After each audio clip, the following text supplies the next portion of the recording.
अस्सलाम वालेकुम गाइस, कैसे हैं आप सब। उम्मीद करती हूँ कि आप सब खैरियत से होंगे। मैं हूँ आरन मुगल और आप देख रहे हैं मेरा यूट्यूब चैनल।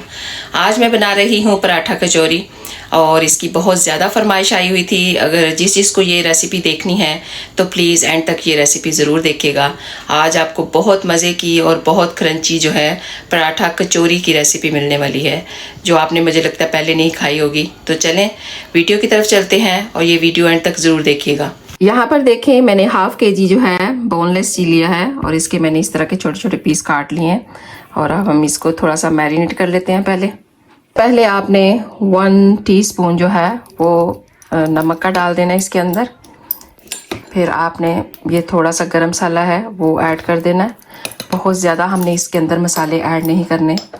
और ये देखें, हाफ टी स्पून जो है ये क्रश ब्लैक पेपर है और ये हाफ टी स्पून क्रश हुई चिली है। ये हाफ टी स्पून ज़ीरा है और थोड़ा सा देखें 1/4 टीस्पून मैं हल्दी इसमें ऐड कर रही हूँ और 1/4 टीस्पून मैं रेड मिर्च जो है वो ऐड कर रही हूँ इसके अंदर। जैसे इतने ही मसाले आपने इसके अंदर ऐड करने हैं। आप थोड़ी सी हाथ में पीस के ये थोड़ी सी अजवाइन भी इसके अंदर ऐड कर दें। और इसके बाद आपने ये देखें लेमन जूस है, आपने 2 टेबलस्पून इसके अंदर ऐड कर देने हैं। थोड़ा सा विनेगर 1 टेबलस्पून और 1 ही टेबलस्पून आपने सोया सॉस का ऐड कर देना इसके अंदर। 1 टेबलस्पून आपने योगर्ट का इसके अंदर ऐड करना है। फिर अपने हाथों की मदद से आपने इसको अच्छी तरह मैरिनेट कर लेना। देखिए यहाँ पे ये अच्छी तरह से मैरिनेट हो चुका है और आपने इसको हाफ एन आवर के लिए रख देना कवर करके। अगर आप ओवरनाइट रखेंगे तो और ज़्यादा अच्छा है, अगर नहीं, अगर इमरजेंसी है तो आप इसको हाफ एन आवर के लिए भी रख सकते हैं। और यहाँ पर देखिए मैंने हमज़ा के हैं, अगर आप शान के या हमज़ा के किसी जगह के भी आपको पराठे मिलते हैं बाज़ार से रेडीमेड तो आप वो ले लें, या फिर आप घर में भी बना सकते हैं, उनका भी सेम ही होता है। क्योंकि बेसिकली जो कचौरी का मेथड होता है वो होती हैं लेयर्स। सो ये जो रेडीमेड होते हैं ये बहुत अच्छे बने होते हैं और इनकी बहुत अच्छी लेयर्स होती हैं। सो जैसे ये रेडी होगी तो आपको पता चलेगा कि कितनी अच्छी कचौरी इसकी बनती है। इसके अंदर मैंने डाले हैं 2 अदरक लहसुन का पेस्ट, इसको थोड़ा सा रेड कर लेते हैं। और साथ में इसमें 1 मीडियम ऑनियन है वो आपने ऐड कर देना है इसके अंदर। इसको हम थोड़ा सा स्टर फ्राई करेंगे।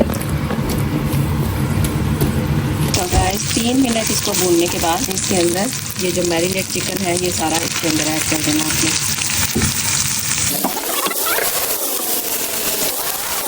इसे कितनी अच्छी इसकी लुक आ रही है। यहाँ पे देखें 5 मिनट मैंने इनको ऐसे ही भूनना है और 5 मिनट आपने इसको अपना ढक के पकाना है थोड़ा सा। मिलते हैं 5 मिनट के बाद। और आंच जो है वो आपने बिल्कुल इसकी हल्की कर देनी है जी। 5 मिनट देखें हमारे पूरे हो चुके हैं और चिकन ऑलमोस्ट जो है वो गल चुका है। देखें कितनी अच्छी सी इसकी लुक आ रही है। घर में मेहमान आपके बैठे हों ड्राइंग रूम में तो इसको आप 10 मिनट में तैयार करके आप उनको दे सकते हैं। इसको टोटल बनने में 10 मिनट लगे हैं ये चिकन। सो ये पूरी रेसिपी जो है वो आप हाफ एन आवर में पूरी रेडी कर सकते हैं। और इस स्टेज पे आपने क्या करना है, ये बहुत एक बारीक कटा अनियन है और बारीक कटी हुई हरी मिर्च है वो इसके अंदर आपने ऐड कर देनी है। अच्छे से आपने इसको मिक्स कर लेना। थोड़ा सा हम इसको कुक करेंगे और फिर ये ऑलमोस्ट रेडी है। सो गाइस 5 मिनट इसको ठंडा करने के बाद आपने ना कुछ इस तरह से इसको श्रेड कर लेना सारे चिकन को। क्रश करने के बाद इस तरह से इसकी कुछ लुक आनी चाहिए।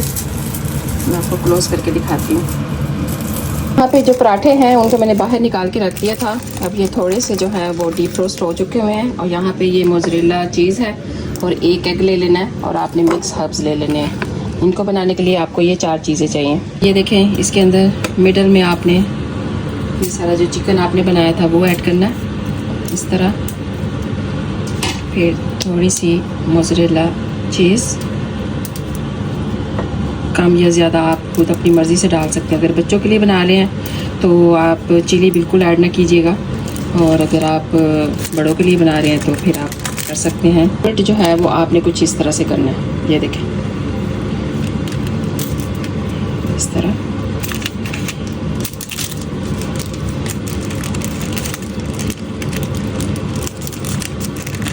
इसको बहुत केयरफुली आपको फोल्ड करना पड़ेगा क्योंकि ये काफ़ी स्टिकी होती है ये वाली।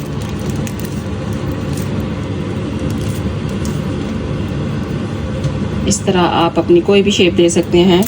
मैं इस तरह इसको दे रही हूँ। सो देखें ये रेडी है। सो गाइस, जब आप प्लेट के अंदर रखें तो पहले हल्का सा ऑयल जो है उसको स्प्रे कर लें, उससे ये चिपकेगा नहीं बिल्कुल भी। सो आपने एक एक करके इनको तैयार करके इस तरह रखते जाना है। कचौरी की जो शेप है वो आपने कुछ इस तरह से देनी है जैसे हम कचौरी को बंद करते हैं।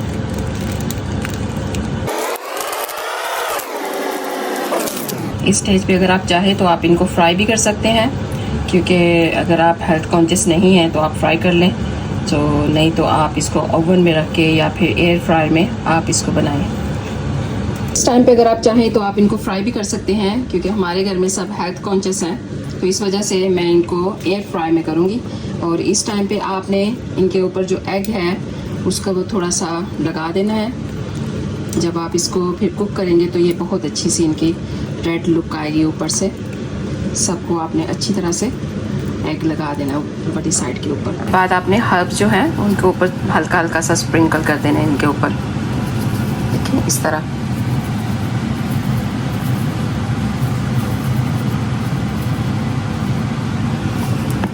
देखिए कितनी अच्छी सी उसकी अभी लुक आ रही है। एयर फ्रायर जो है वो हमारा ऑलमोस्ट गर्म हो चुका है। इसके अंदर अब हम एयर फ्राई के अंदर भी अच्छी तरह से आपने ये ऑयल जो है वो डाल देना इसके अंदर, ताकि ये इसके साथ बिल्कुल भी जो है वो चिपके नहीं। के हाथों आपने एक एक करके इसके अंदर डाल देने। इतने ही आपने डालने हैं जितनी आपकी एयर फ्राई में स्पेस है, उसको ओवरलोडेड बिल्कुल नहीं करना आपने इसको। फिर अब हमने एयर फ्राई में 15 मिनट के लिए कुक करना है। सो गाइस, 15 मिनट के बाद look at this beautiful look. So मैं इसको डिश आउट करके फिर आपको इसकी फाइनल लुक दिखाती हूँ। इसको कर लेते हैं यहाँ पे डिश आउट। देखिए कितनी खूबसूरत और कितनी क्रंची सी इसकी लुक आ रही है। ये जो है ये कचौरी स्टाइल है इसका, बिल्कुल जैसे कचौरी की तरह बनता है। अभी मैं आपको इसको तोड़ के भी दिखाती हूँ, और ये आप जैसी चाहें शेप दे सकते हैं इनको, दिस अप टू यू। यहाँ पर गाइस मैं आपको एक खोल के दिखा देती हूँ। ये देखें, इस तरह आप कचौरी को खोलते हैं तो उसके वो कैसी लेयर्स बनी होती हैं अंदर। ये देखें इसकी वैसी लेयर्स हैं, और ये बहुत टेस्टी और बहुत मज़े की बनेगी। अगर आप हेल्थ कॉन्शियस हैं तो आप बिल्कुल इसको फ्राई मत करना। इसी तरह आप जो ओवन में या फिर एयर फ्राई में आप इसको बना के खाएं। ये देखें जी गाइस, ये है पराठा कचौरी और ये है इसकी फाइनल लुक। होपफुली आपको बहुत अच्छी लगी होगी, और अगर अच्छी लगी है तो प्लीज़ कमेंट्स करके मुझे इसके बारे में ज़रूर बताइएगा।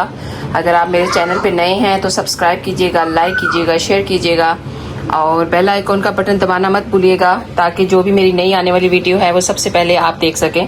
सो आप सबका बहुत बहुत शुक्रिया for watching my this channel and for my watching this videos. जज़ाकल्लाह खैर।